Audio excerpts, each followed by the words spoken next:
Hello dear students, Gyansheel school of physics में आपका हार्दिक स्वागत है। This is the part number 4 of your second chapter, that is unit and measurement. तो students, आज इस करंट सेशन में we are going to discuss on the two topics, that is scientific notation, rules to express. जो scientific notation क्या है, आप उससे क्या समझते हैं और उनको हम उनके एक्सप्रेस कैसे करते हैं, ये आज आप जान पाएंगे। एंड देन साइंटिफिक नोटेशन, जैसे आप इन साइंटिफिक नोटेशंस को अंडरस्टैंड कर पाएंगे, then we lead to express the order of magnitude. हम आज अंडरस्टैंड कर पाएंगे कि ऑर्डर ऑफ मैग्नीट्यूड एक्चुअली होता क्या है and what is the way to express the value. वो जो वैल्यूज हैं उनको इन इक्विवेलेंट ऑर्डर ऑफ मैग्नीट्यूड में जो लिखने का जो वे है, जो तरीका, वो क्या है। ये आज दोनों चीजें आज आप यहां से इस करंट सेशन के बाद आप इनको लर्न या इनको अंडरस्टैंड कर पाएंगे, राइट। और किसी भी प्रॉब्लम्स को आप बहुत आसानी से डील कर लेंगे। तो यहाँ पे ये जो मैं सेशन जो कंडक्ट कर रहा हूं, that is a particularly students के लिए, जो अभी कुछ स्टूडेंट्स जो न्यूमेरिकल प्रॉब्लम के साथ जब उनका वो डील करते हैं और खासकर जो साइंटिफिक जो हमारे जो वैल्यूज होती हैं, उनको साइंटिफिक वैल्यूज के साथ उनकी कैलकुलेशंस को फॉलो अप नहीं कर पाते हैं बहुत सारे स्टूडेंट्स, और this is the problem with almost the students. तो आज मैं तरीका आपको बताऊंगा कि जो साइंटिफिक नोटेशंस की कैलकुलेशंस हम कैसे कर सकते हैं। ये कोई आपके लिए कोई सिलेबस में कोई पर्टिकुलरली एक आपके डिस्कस नहीं है, ना ही एनसीईआरटी की बुक में है, ना ही किसी और टेक्स्ट बुक में आपको मिलेगा। तो स्टूडेंट्स, इसलिए जो आज है, इसलिए मैं इसको चीजें आपको बताने जा रहा हूं, क्योंकि आपको बहुत सारा डील करना पड़ेगा साइंटिफिक नोटेशंस को लेके। तो सबसे पहले तो हमें अंडरस्टैंड करना है कि साइंटिफिक नोटेशन क्या है, और then I will present you lot of number of examples. बहुत सारे मैं यहाँ पे एग्जांपल्स आपके सामने यहाँ पे आपको बतलाऊंगा, और आप अंडरस्टैंड कर पाएंगे कि एक्चुअली साइंटिफिक नोटेशन क्या होती है, और जो उससे कंसर्न न्यूमेरिकल प्रॉब्लम जब आपको आएंगी तो आप कितने इजीली उनको टेक ओवर कर सकते हैं। तो चलिए सबसे पहले तो बात करते हैं हम scientific notation. Actually scientific notation है क्या चीज, एक्चुअली ये साइंटिफिक नोटेशन है क्या चीज, तो पहले तो हमें इसको अंडरस्टैंड करना। तो scientific notation is nothing, it is a way to express, it is a way to express the values. Values क्या, very very large and very very small. तो आप इसको लिख सकते हैं, साइंटिफिक नोटेशन क्या है, it is a simple way to express very very large और वेरी वेरी स्मॉल वैल्यूज।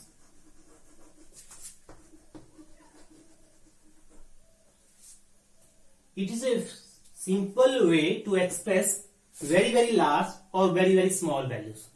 एक जो बहुत बहुत बड़ी और या तो बहुत बहुत छोटी वैल्यूज हैं, उनको एक्सप्रेस करने के लिए एक तरीका है। Clear, that is a scientific notation. और ध्यान दीजिए कि जब भी आप कोई न्यूमेरिकल फिजिक्स में टेक ओवर करते हैं, तो जो रिजल्ट हमेशा साइंटिफिक नोटेशन में ही एक्सप्रेस होना चाहिए। क्लियर, तो चलिए अब कुछ एग्जांपल्स को लेके हम बात करते हैं। यहाँ पे बहुत इंटरेस्टिंग एग्जांपल मैं आपको आज यहाँ पे डिलीवर करने वाला हूं, और आप जान पाएंगे कि जो एग्जांपल्स हैं, उन एग्जांपल्स के जरिए से कि उन प्रॉब्लम्स को कैसे आप टेक ओवर करेंगे जब भी आपको उस तरह की कोई प्रॉब्लम्स के साथ डील करना पड़ेगा। तो पहले मैं एक formula, that is a into 10 की पावर n। पहले मैं इस चीज को हमें इस चीज को अंडरस्टैंड करना है, राइट। a इंटू 10 की पावर n। अब यहां पे जो a है, आप नोट कर सकते हैं, a क्या है यहाँ पे, that is a coefficient. a को हम क्या कहेंगे, कोएफिशिएंट। दिस इज अ 10, और यहां पे जो n है, दैट इज एक्सपोनेंट। ओके, वैसे तो आपको जानकारी होगी क्योंकि यू आर एक मैथमेटिशियंस हैं, राइट। आपको मैथमेटिक्स की इतनी तो जानकारी रही होगी। a इंटू 10 की power n, a is coefficient and n is exponent. आपको जानकारी होगी, फिर भी मैं यहाँ पे आपको फिर भी एक रिवाइव, आपका एक रिकैपिंग आप यहाँ पे करवाना चाह रहा हूं। तो ये मेरा ऑब्जेक्टिव था आपको लेके यहाँ पे। अब चलो इतना तो क्लियर हुआ। जब भी हम किसी वैल्यूज को साइंटिफिक नोटेशन में जब हमने लिखना है तो सबसे पहले हम रूल डिफाइन करते हैं। सबसे पहले हम क्या करेंगे, रूल्स डिफाइन करेंगे। चलो ये तो आपने नोट कर लिया। Okay, coefficient A and exponent.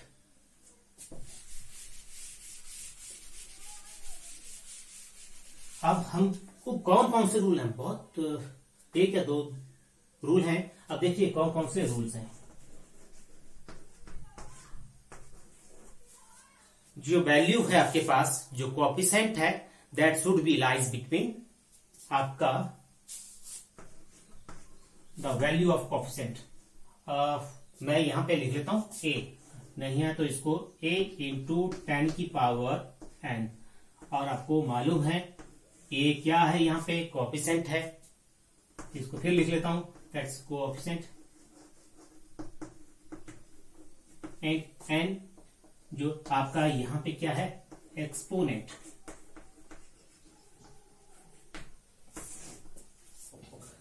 तो इसको मैं शॉर्ट में ही यहां पे लिख लेता हूं। नंबर 1 रूल, जो ए की जो वैल्यू है मींस जो कोएफिशिएंट होना चाहिए, दैट शुड बी क्या होना चाहिए,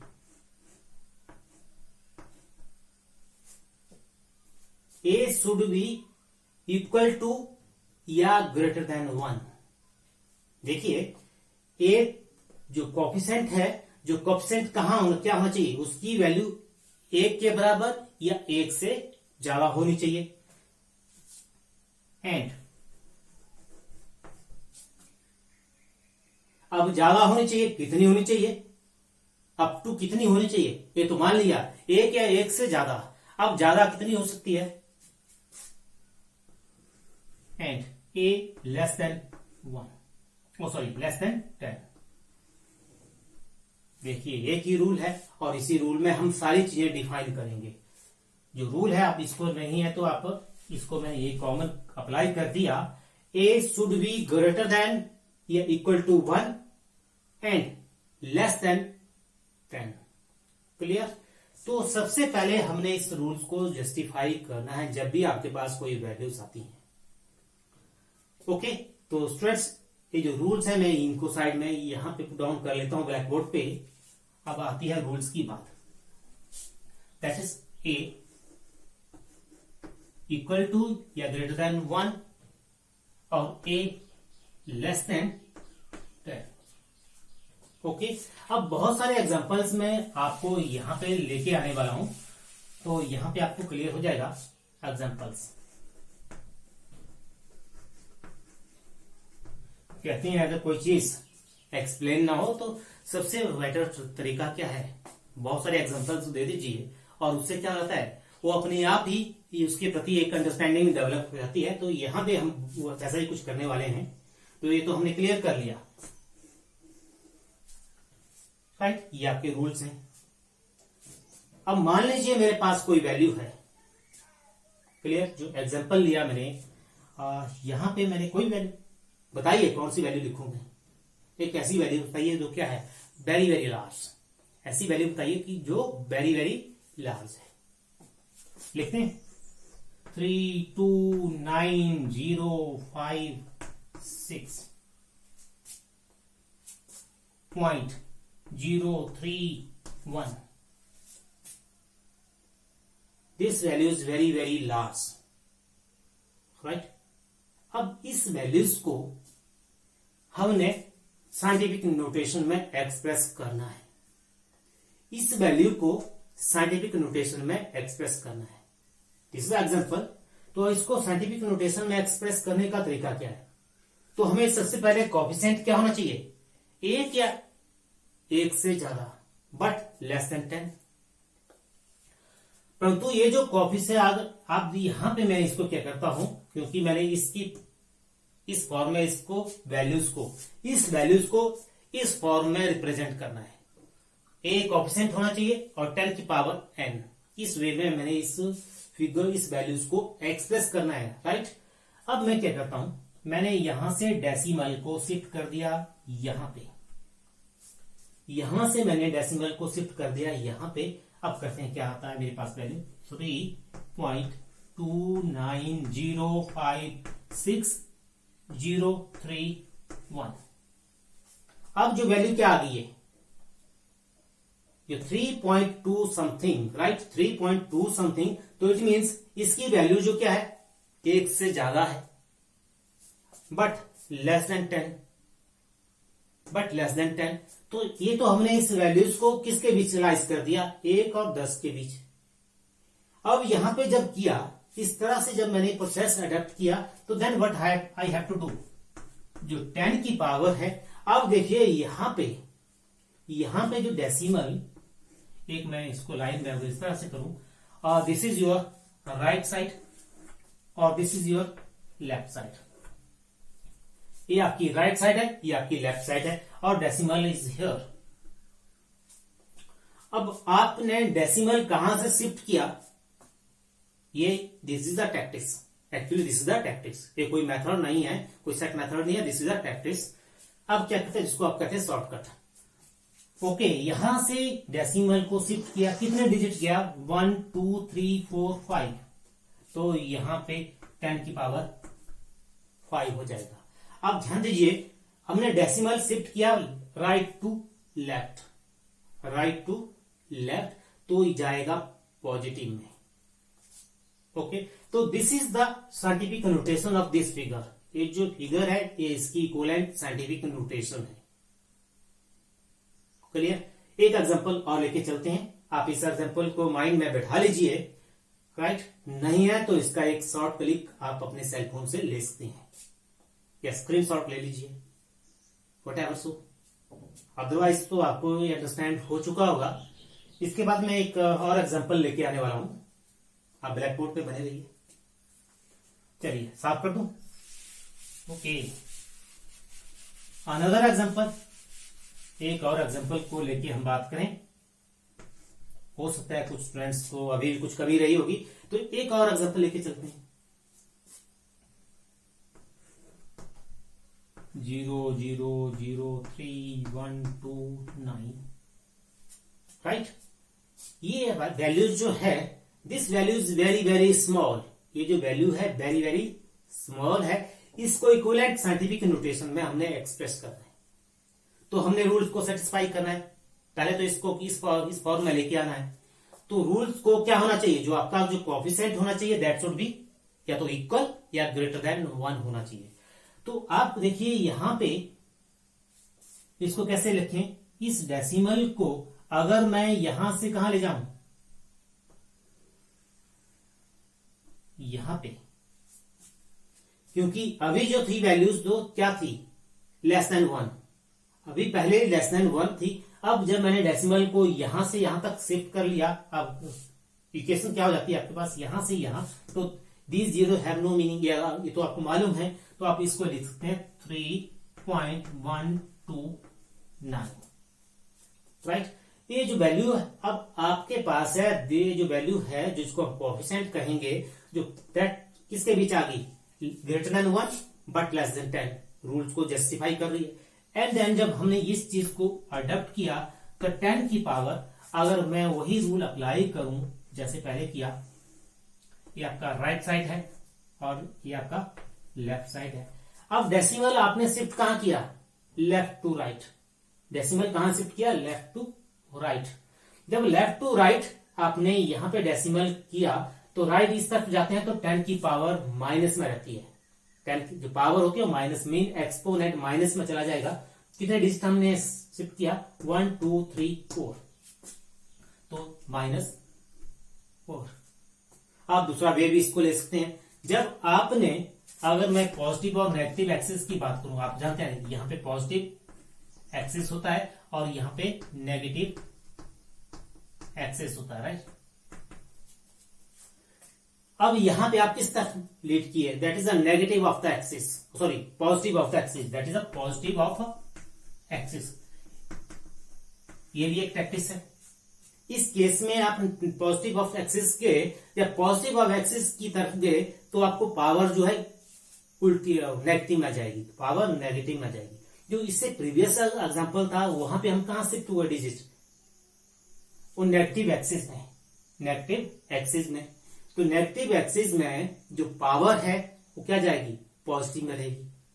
तो आपका ये भी एक तरीका है, इसको मेमोरी में इसको प्रैक्टिस को भी आप अडॉप्ट कर सकते हैं। अदरवाइज तो लेफ्ट और राइट का कॉन्सेप्ट भी आप लेके इसको ले सकते हैं। तो आप देखिए 3.129 इंटू 10 की पावर -4 ये जो है इस वैल्यूज की साइंटिफिक नोटेशन है। ओके, एक और एग्जांपल कंसीडर करते हैं, राइट। एक और एग्जांपल ले लेते हैं। मान लीजिए मैंने एक और एग्जांपल ले लिया 596.2। ओके, अब इस वैल्यू को इक्विवेलेंट टू साइंटिफिक नोटेशन में हमने एक्सप्रेस करना है। इस वैल्यू को इक्विवेलेंट टू साइंटिफिक नोटेशन में हमने एक्सप्रेस करना है। मान लीजिए आपके पास कोई फिजिक्स का है, कोई प्रॉब्लम है और आपने उसको सॉल्व आउट कर दिया और आंसर आपने ये निकाल दिया 5962 मीटर समथिंग, कुछ भी हो सकता है। अब बात ये आती है जब 5962 मीटर मान लीजिए कोई आपने अटेम्प्ट कर लिया, किसी चीज की कैलकुलेशन आपने अप्लाई की और उसका आंसर आ गया 5962। जो आंसर है दैट इज 5962 मीटर। एक स्टूडेंट्स ने जब न्यूमेरिकल प्रॉब्लम को सॉल्व आउट किया तो उसने आंसर ये निकाला, और जो दूसरे स्टूडेंट्स ने, but this is not proper way. Physics या साइंटिफिक जो हमारे पास जो साइंस है वो इसको अलाउ नहीं करती है, राइट। क्योंकि जब आप हायर स्टडी में जाएंगे तो उस वक्त इस साइंस की डीप साइंस को आपको फॉलो करना पड़ेगा, क्योंकि these are the rules, right. आपको रूल्स से बाहर नहीं जा सकते हैं। अब इस चीज को हमने साइंटिफिक नोटेशन में एक्सप्रेस करना है, तो क्या होगी। अब इस इक्वेशन इसको आप इस फिगर को कैसे लिख सकते हैं, ध्यान दीजिए। आपके पास 5962 है तो इसको आप कैसे लिख सकते हैं, यहां पे डेसिमल अप्लाई कर सकते हैं, नो चेंज। मैंने अपनी मर्जी से यहां डेसिमल लगा दिया, राइट, नो चेंज। अब यहां से डेसिमल को शिफ्ट करना है, यहां से कहां लेके आना है, यहां पे। मीन्स मैं कहां मूव किया, यहां से यहां नेगेटिव एक्सिस में। तो नेगेटिव एक्सिस में या टुवर्ड द लेफ्ट, राइट से लेफ्ट की तरफ, तो क्या होगा, या नेगेटिव एक्सिस, तो पावर पॉजिटिव में रहेगी। तो आपके पास जो साइंटिफिक नोटेशन आया दैट इज 5.962, क्योंकि अब ये रूल्स को जस्टिफाई कर रही है। Value is greater than 1 but less than 10। Okay, and then 1 2 3, तो 10 की पावर 3, क्योंकि हम टुवर्ड्स द पॉजिटिव से नेगेटिव एक्सिस तक मूव किए, तो नेगेटिव में गए तो मीन्स पॉजिटिव रहेगा। ये दीज आर द प्रैक्टिस। तो इसका एक स्टूडेंट्स ने आंसर ये आंसर दिया और दूसरे ने क्या किया, 5.962 इंटू 10 की power 3 metre.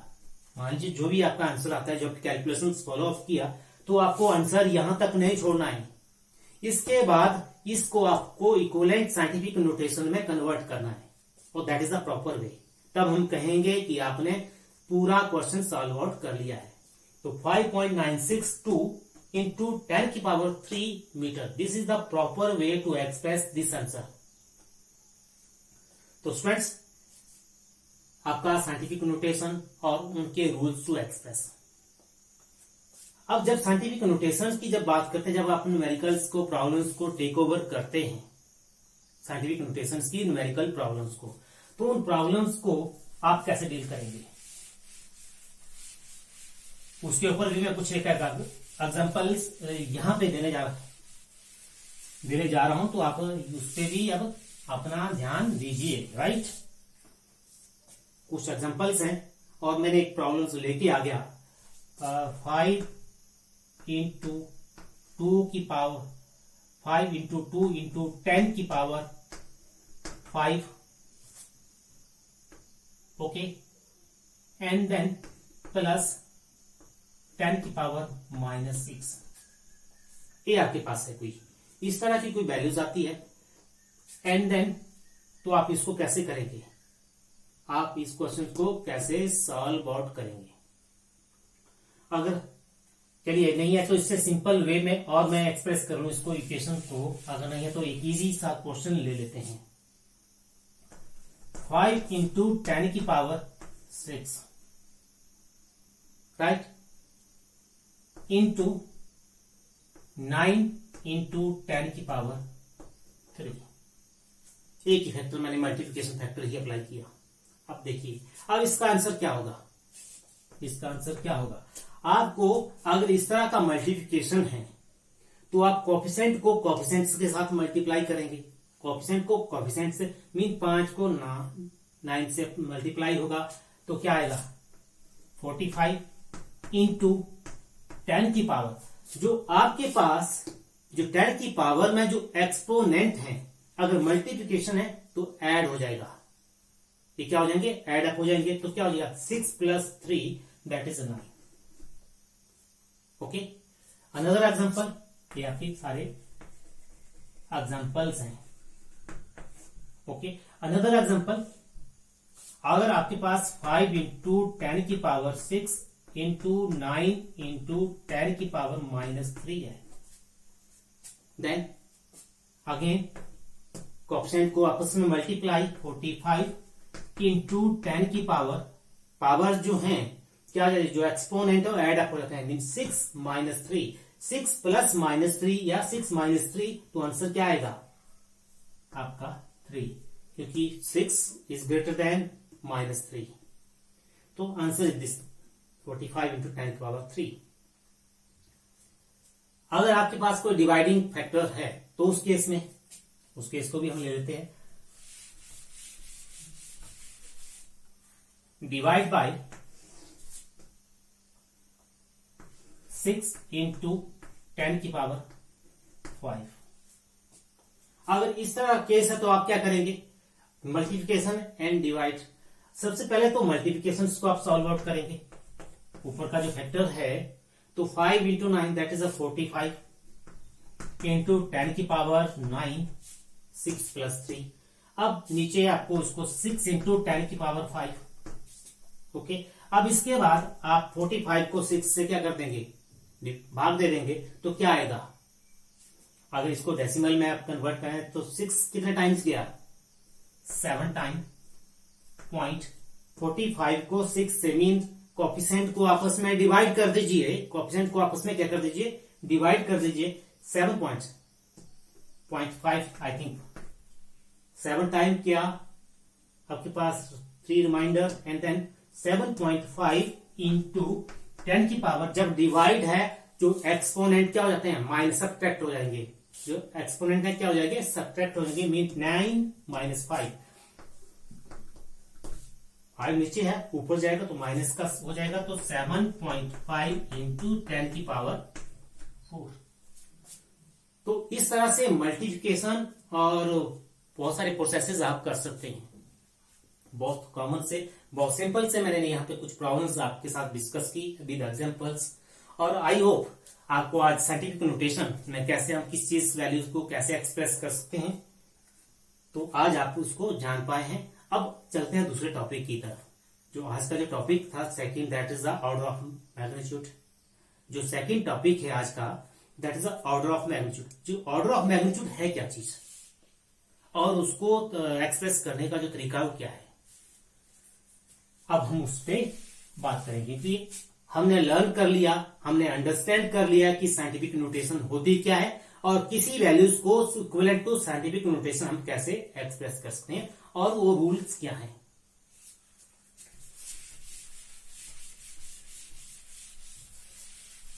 Next topic is order of magnitude, important article. वैसे फिजिक्स में हर चीज इंपॉर्टेंट है, ऑर्डर ऑफ मैग्नीट्यूड है क्या चीज।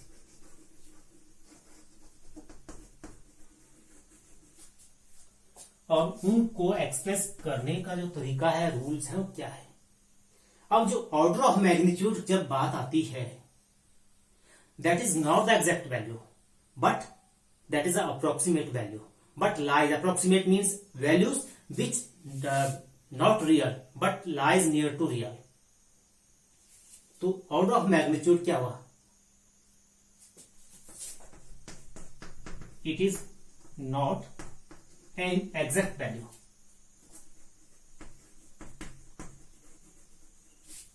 बट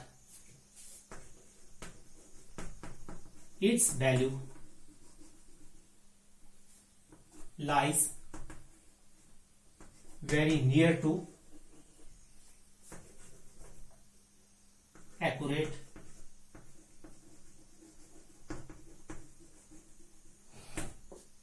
तो ऑर्डर ऑफ मैग्नीट्यूड क्या है? कि ऐसी वैल्यू है जो एग्जैक्ट नहीं है, बिल्कुल एग्जैक्ट नहीं है, परंतु उस एग्जैक्ट वैल्यू के अराउंड अबाउट है, उसके नियर बाई है, तो that is called order of magnitude.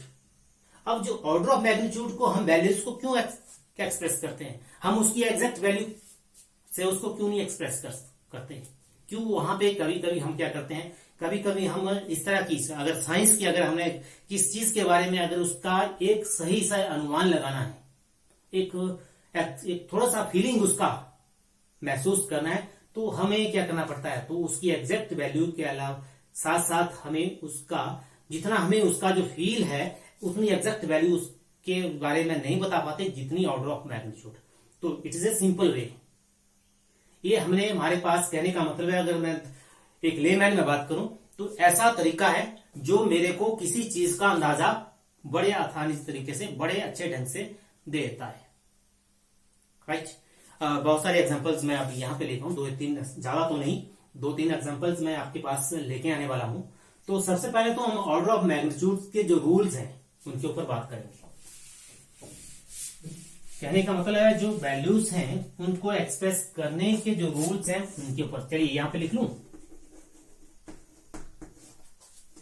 कोई ज्यादा रूल्स नहीं है, आप देख रहे हैं कि बहुत छोटा सा पार्ट मैंने यहां पे लिया है। तो रूल्स क्या है?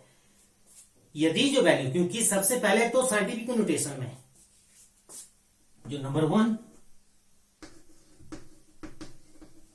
साइंटिफिक नोटेशन,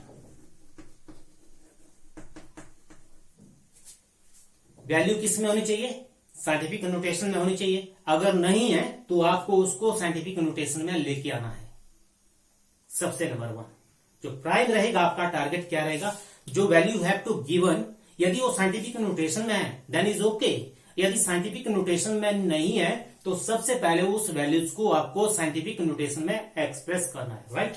एंड देन अब इसके बाद जो रूल कहता है, यदि जो वैल्यू है आपकी 5 या लेस देन 5 है, 1, और यदि जो वैल्यू है आपके पास, जो मीन किसकी वैल्यू? कोएफिशिएंट की। राइट। जो आपका इस कंटेंट, इस सेशन में जो ए इज अ कोएफिशिएंट, यदि यह वैल्यू ए की जो होनी चाहिए, कहां क्या होनी चाहिए? लेस देन, जो आपकी होनी चाहिए लेस देन 5 या less than 5, okay, then it taken as, मैं इसको 1 मिनट यहां पे, आप जो सेकंड है, पहले तो साइंटिफिक नोटेशन, और जो ए की जो वैल्यू है that should be less than या इक्वल टू 5। तो उस कोएफिशिएंट को, उस वैल्यू को that consider to be as 1, तो हम उसको इक्वलेंट टू 1 कंसीडर करेंगे।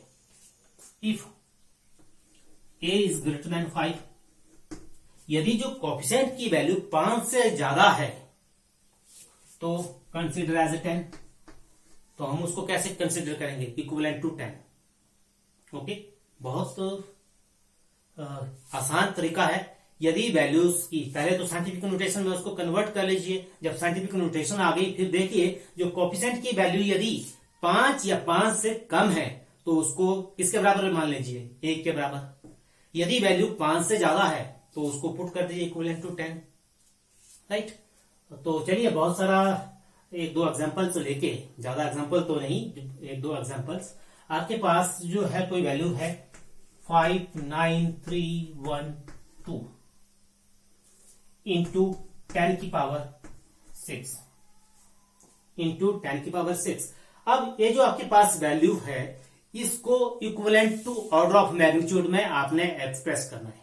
इसको किसने करना है? ऑर्डर ऑफ मैग्नीट्यूड में।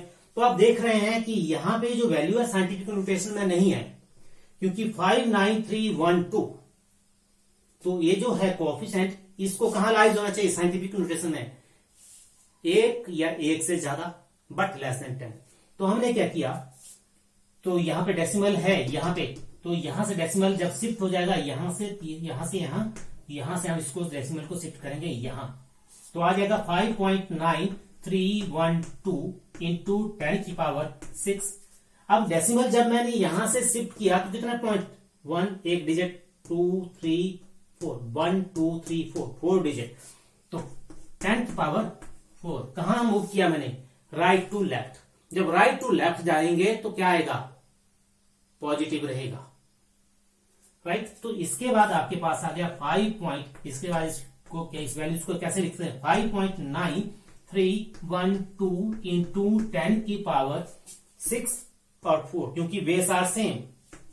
You know the rule, mathematics का जो रूल है आप जानते हैं, यदि बेस आर इक्वल तो पावर क्या करती है? एड अप हो जाती है। बेस इक्वल है तो पावर एड अप हो जाती है, तो 6 + 4 दैट इज 10।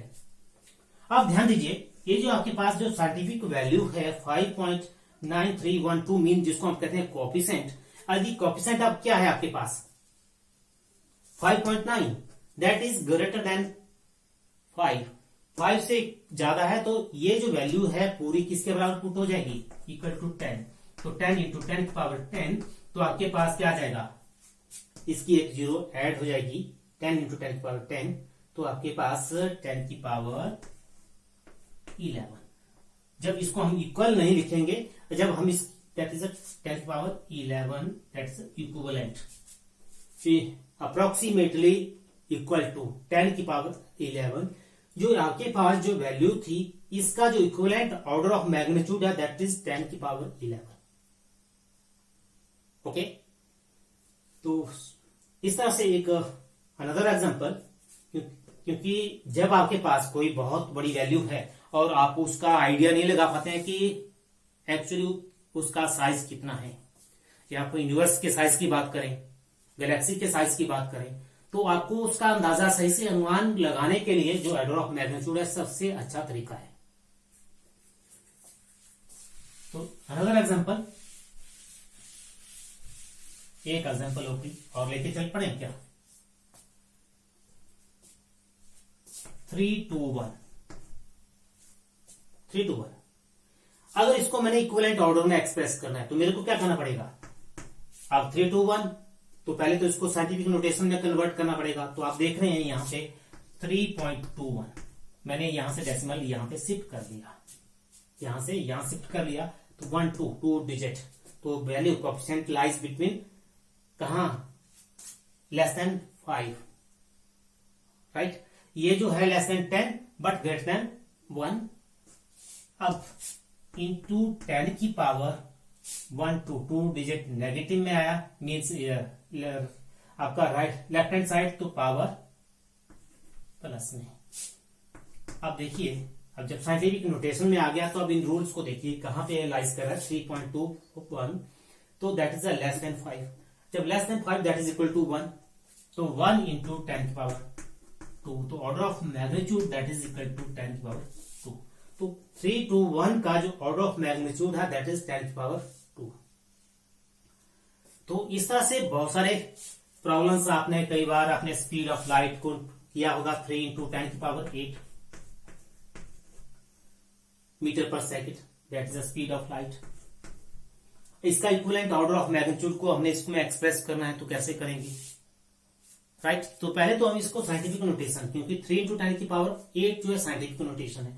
अगर मैं इसको ऐसे भी एक्सप्रेस करता हूं 3 1 2 3 4 5 6 7 8 0 मीटर पर सेकेंड, क्लियर। तो इससे इतना ज्यादा हमें थोड़ा सा उसका फील नहीं आता है कि 3 इंटू 10 की पावर 8 में जब इसको साइंटिफिक नोटेशन में हमने एक्सप्रेस किया तो हमें उसका साइंटिफिक फील आ गया, हमें उस साइज का अंदाजा आ गया, उसकी स्पीड का अंदाजा हम लगा सकते हैं बड़े आसानी से। तो इसलिए जब इसका ऑर्डर ऑफ मैग्नीट्यूड में हमने एक्सप्रेस करना, तो आप देख रहे हैं दिस इज 3, अगर इसको equivalent to order of magnitude में हमने इसको एक्सप्रेस करना है, जो कोएफिशिएंट है अब कहां पे है, लेस देन 5, तो दैट इज इक्वल टू 1। ये किसके बराबर हो जाएगा, 1 के बराबर। तो order of magnitude that is 10⁸ metre पर सेकेंड।